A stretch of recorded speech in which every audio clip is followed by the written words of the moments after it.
Welcome back. Today we are with the CEO of Soundscape Studio, Jack G.V. Vang. Hey guys, my name is, of course, Jack GV, or just Jack Vang. Jack GV is my stage name. And so, yeah, I am the CEO and co-founder of Soundscape Studio, along with, of course, my team member, Chenny Zhang, and of course, the other co-founders of John, Surprise, Chi Yang, and Lee Zhang. So Soundscape Studio is a music recording studio. We are based here in the Twin Cities, more specifically St. Paul, Minnesota. And our main vision and mission is to really support Hmong-American singers and songwriters.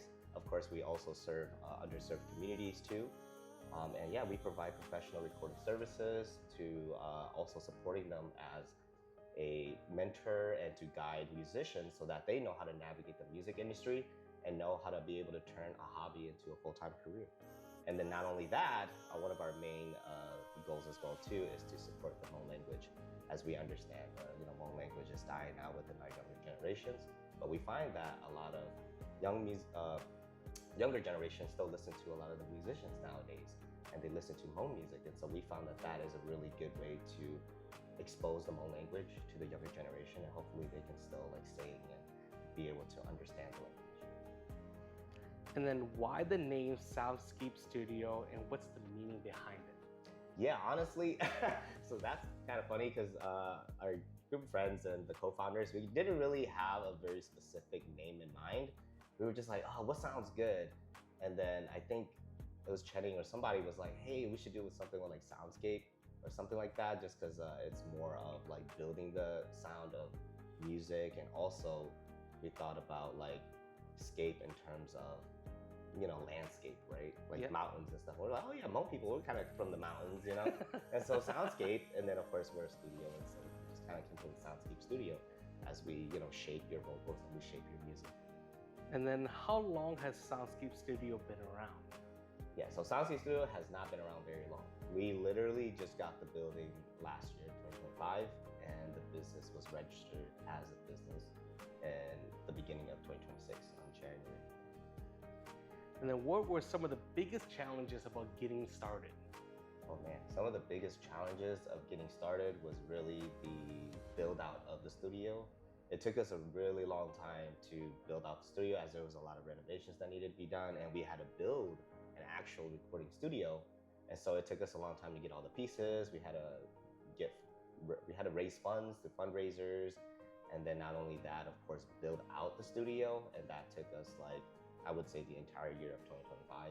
And then now we're not even done yet, right? There's still a lot more construction to do and a lot more funds to raise to be able to execute that. Well, a lot of people know you as an artist, but what inspires you to become a studio owner? Yeah, being a musician for a long time now, I've been a musician for over 10 years. And, when we started, and a lot of the other musicians could share this same experience, is that, when we started, we didn't have a lot. We didn't have any equipment. We didn't have any high-end gear stuff. We didn't really even have a space to record music. We just had to record a lot of times in our bedrooms, our closets, anywhere that we feel is the quietest part of the house.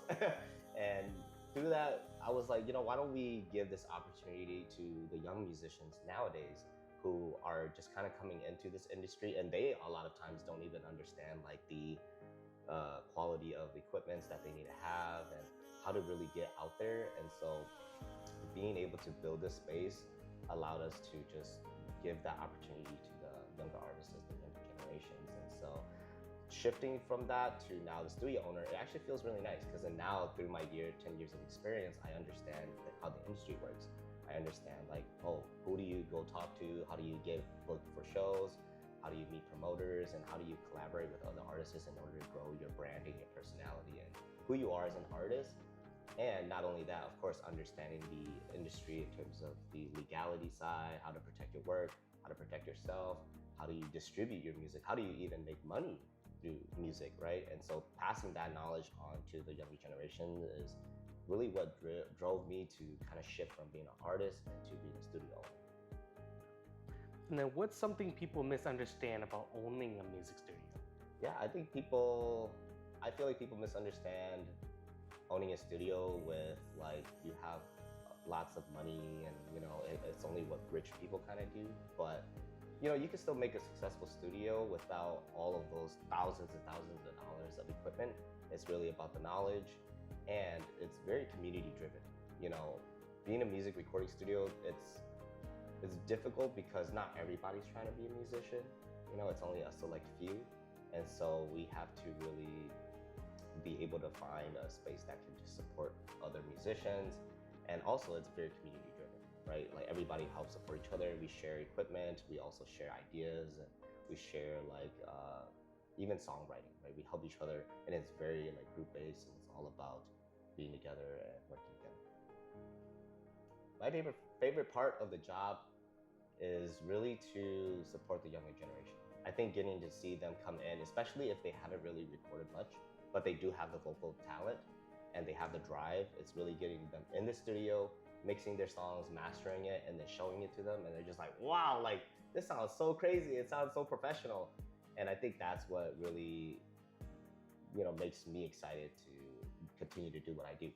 And not only that, then now we get to almost see them in this different light of being a musician. And I think even them and seeing how happy they are with it. And not only that, it's also the new skills that we see, right? The new talent. Because when the younger generation comes in, they come with new ideas, they come with new talent, they come with a new sound. And I think it's always really fun to get to work on that and get to turn their little project into something that's bigger. How big is a Soundscape Studio team? Yeah, we're actually a very small team. So we have, when we started, there was 6 of us co-founders. Again, it's me, Channing Zhang, Surprise, Juai Yang, Li Zhang, and Zhang Zhang. And then on the business side of things, it's just me and Channing. And so then it's a very small team, but we do what we can with the knowledge that we have to support as many artists as we can. Walk us through a typical day at Soundscape Studio. Like if there was an artist that comes in or somebody wants to record, run us through a normal typical day. Yeah, I mean, a normal typical day it can be pretty long. Some artists, they come in, it's on average like 4 hours that they record. So then usually I come in first, and then once the client does get here, I kind of introduce them, show them around a little bit, and we talk a little bit about what their project is, what the song is, what are their goals, and what are their aspirations of being a musician. And then through that, after that, then we kind of get into the song, right? They send me their files, we check it out, we listen to it a few times, and then we get them into the studio booth. And that's where we kind of just guide them throughout the process. And the process is a bit more like a mentorship, because then as they're singing, I'm recording them, but then as I'm listening to them, I'm also like, hey, let's try this, or let's try that. Maybe try singing it in this way, or singing a harmony here, or maybe do an ad-lib here. And then through that, then it's kind of like a collaboration project. And then sometimes the artists, they already know what they're doing, and then we just record straight through. And sometimes they don't know what they're doing, and then I have to assist them a little bit to be like, okay, you gotta sing it in this key or this tone. And so that way we can get them the best sounding project. And then usually after we're done recording, then we kind of sit down, listen to it a little bit, and then we just kind of talk about the music industry, right? Like if they are really interested in being a musician and pursuing this career, then we talk about, oh, how do you get out there more?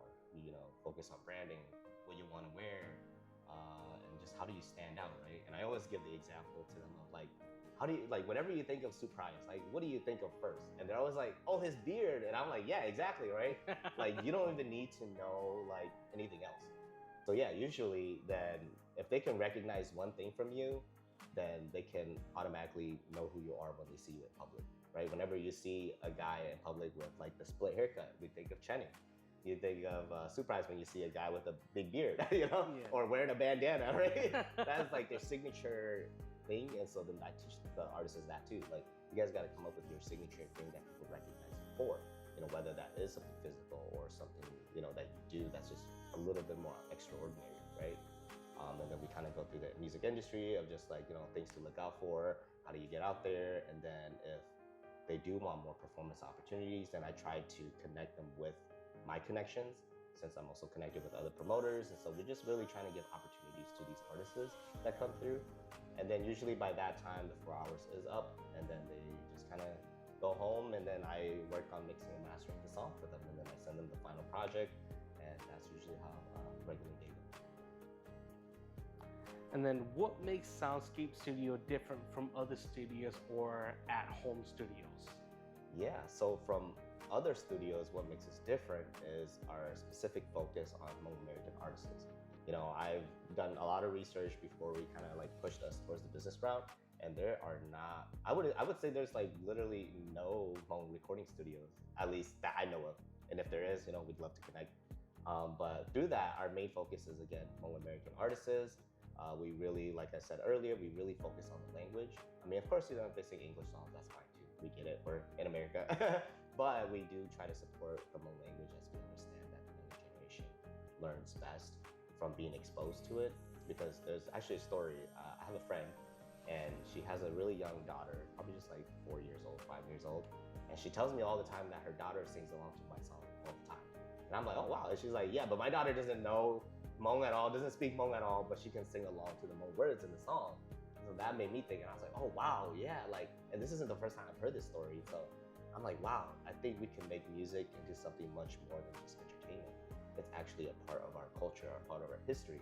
And when you think about Hmong language in general, Hmong is a very, musical language. And so I feel like it just naturally ties to us. And that's why so many Hmong people like singing and like to be, involved with music. And then from, I would say, the question of what makes us different in terms of home studios is really the environment, right? Being involved with like other musicians and being in a space that feels more like a place where you can really just be yourself and be yourself in a musical way, right? Because, at home and being home, we live in multi-generational homes.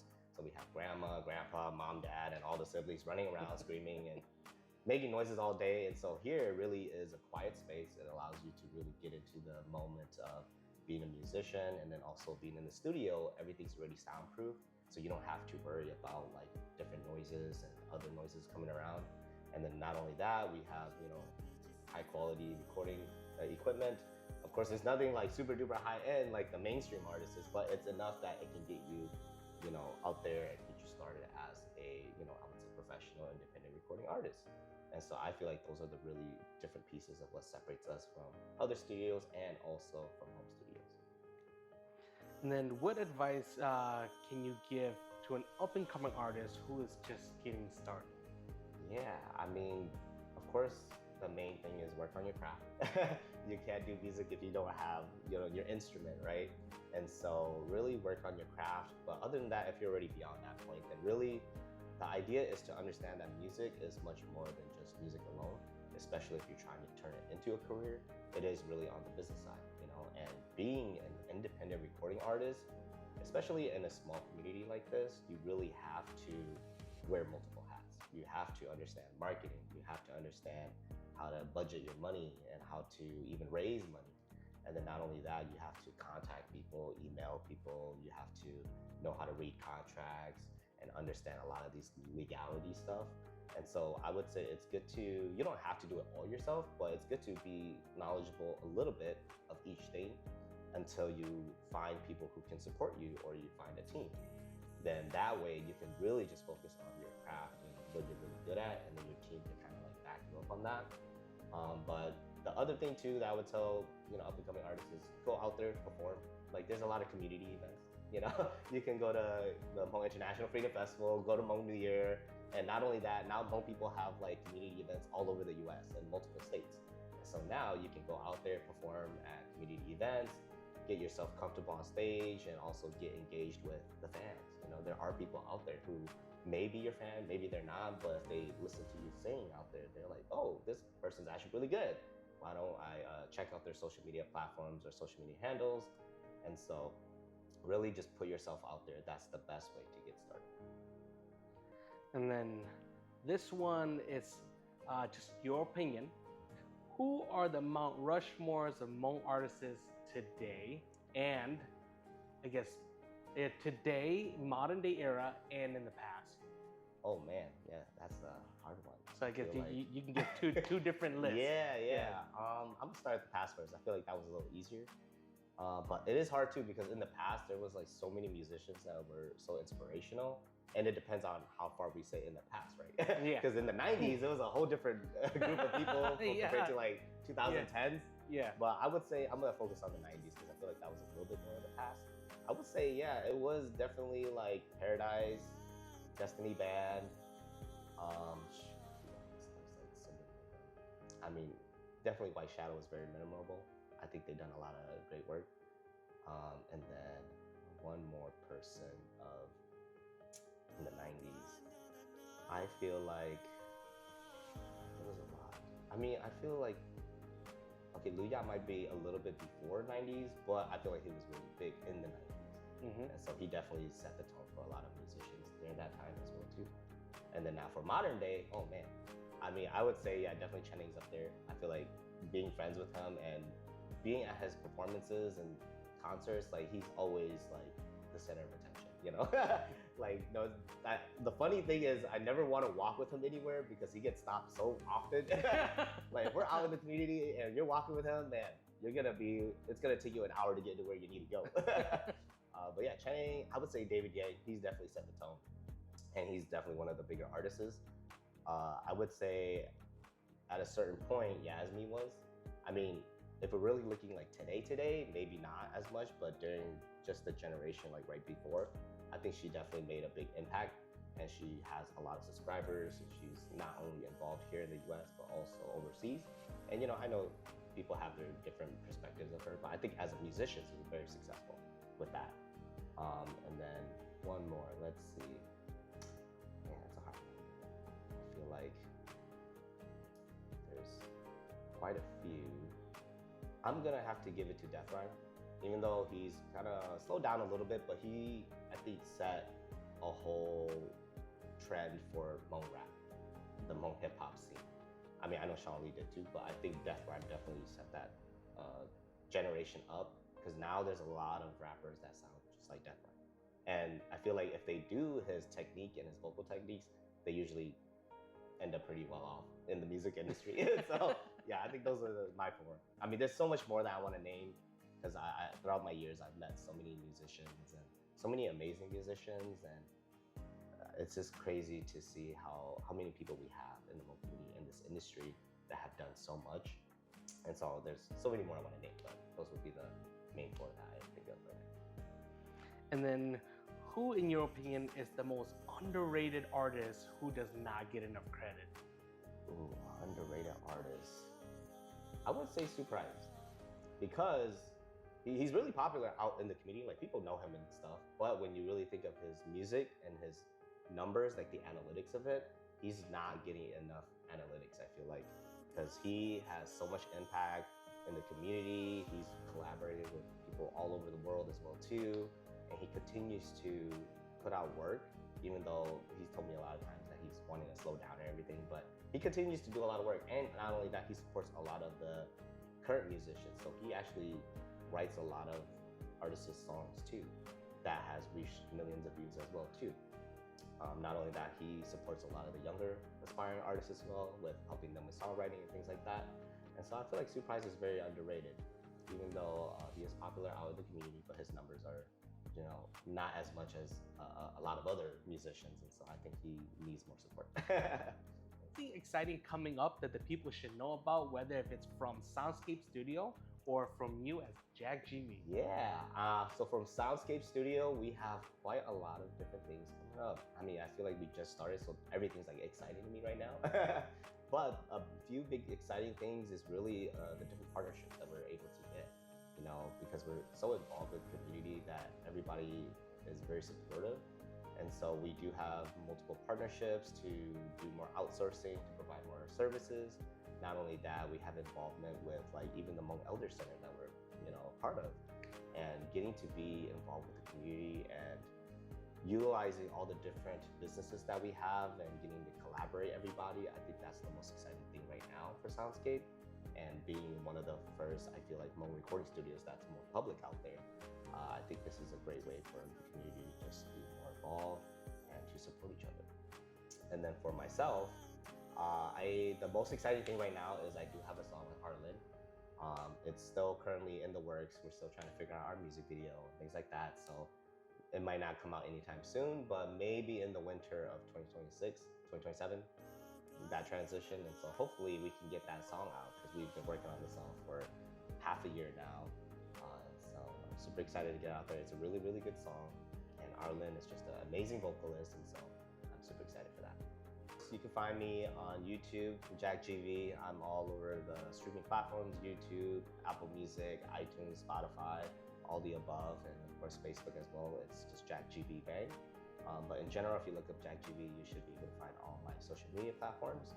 And then for Soundscape Studio, it is Soundscape Studio MN. We do have a Facebook, Soundscape Studio. You can find us on IG as well, on TikTok and YouTube. We don't have as much content just yet, but we do have a lot of exciting content coming up with different artists that we've been working with.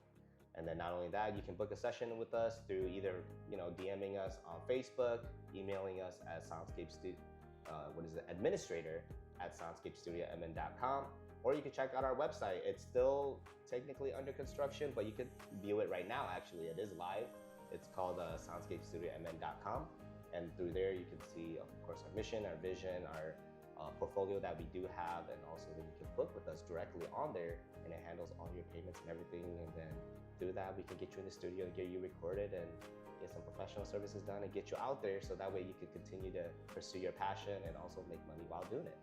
And that's all the questions we have for today. If you guys have any questions, feel free to message them on their Facebook page, Instagram. They're all on social media. Thank you, Jack, for this interview, and let us know who you guys want to see next.